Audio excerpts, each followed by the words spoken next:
anything with major views. So, today we are making, can you see cookies? Can you see these cookies? These are cherry chocolate chip chia. But Mama, we haven't made the cookies yet. I can't see them. I can't see them yet. Okay, what they're going to be is cherry chocolate chip chia cookies, all right? The reason we're making these cookies is that they are heart healthy, that they are delicious, they're good old-fashioned baking, they have oats, they have omegas. So here's what you need to put in these cookies. We've got chocolate chips, we've got tart cherries, what is another seed? Oh, we got chia seeds. Check it out, chias. We're gonna put that all together.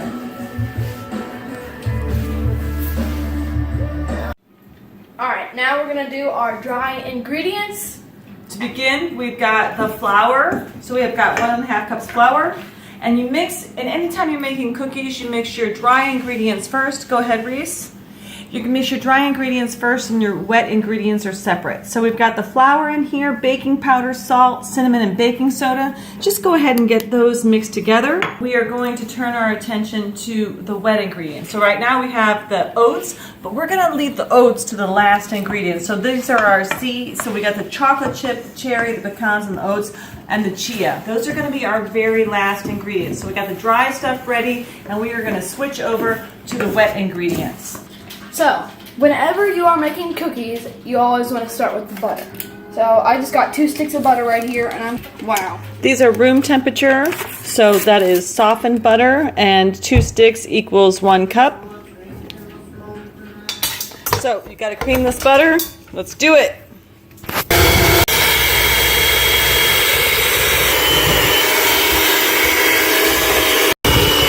Now you add the regular sugar.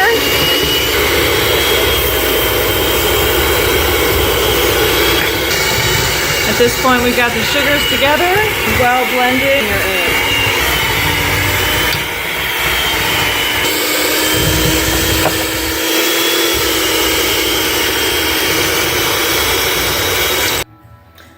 Once you've got your butter, sugar, and eggs all mixed together, you're ready to add your flour.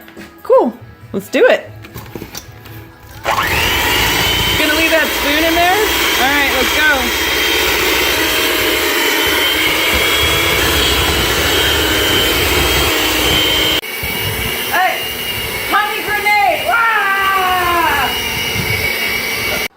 Did I do that? Okay, this is how it looks at this point. This is exactly the way it looks when you're making chocolate chip cookies.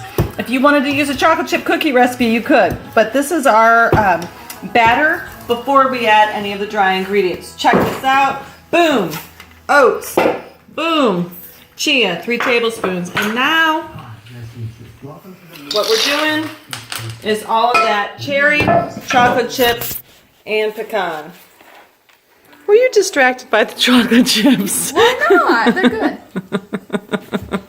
Let's stir it up. What are you doing?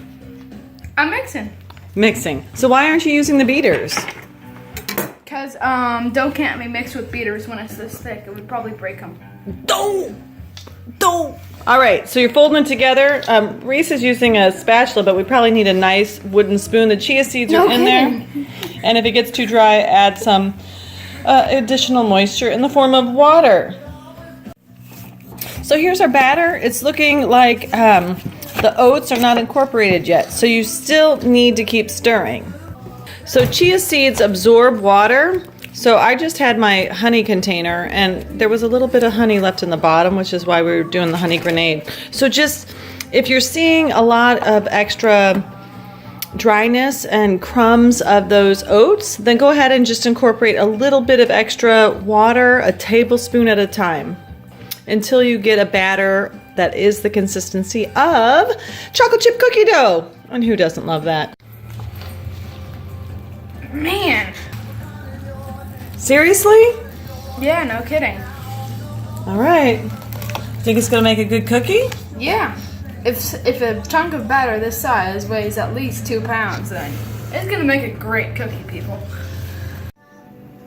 Let's turn these cookies out, people. So I got cookie sheets, and I cover them. I'm a parchment lady. You know why? Because I do not like scrubbing cookie trays. So when you cook them on parchment, you just lift them right off. You can cool them. So your options for getting your cookies laid out: melon bowler, regular old spoon. I'm going with a regular old spoon. This is my size. The trick with cookie making is only that you want every cookie on a single tray to be the same size. Why do you want them the same size? Well, guess what, genius? If they're all different sizes, some are going to be raw while some are going to be crisp. So I don't care if you make giant cookies, if you want a cookie the size of your face. If you do it, do one of those cookies on a tray and only one. All right.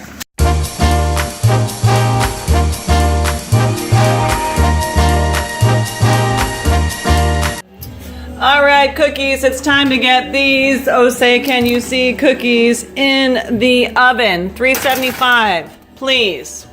I have a huge lump of this triple C, quadruple C, quintuple C cookie dough. You know what I'm gonna do? I'm gonna make a heart-shaped cookie because Valentine's is coming around. How do you make a heart-shaped cookie? The problem with cookies is that whenever you make them, the fact that baking spreads them out and you lose your point. The trick with it is to over accentuate the parts that you want to stand out. So if you need this separation in the middle, make your heart have a nice bigger gap right there, and as it bakes it will still hold its cookie heart shape.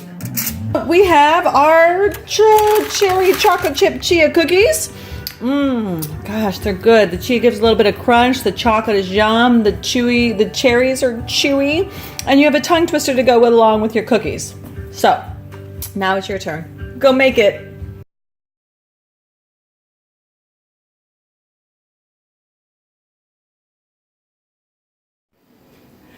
Hello! Today we are making Oh Say Can You See cookies. They are cherry chocolate chia cookie chips.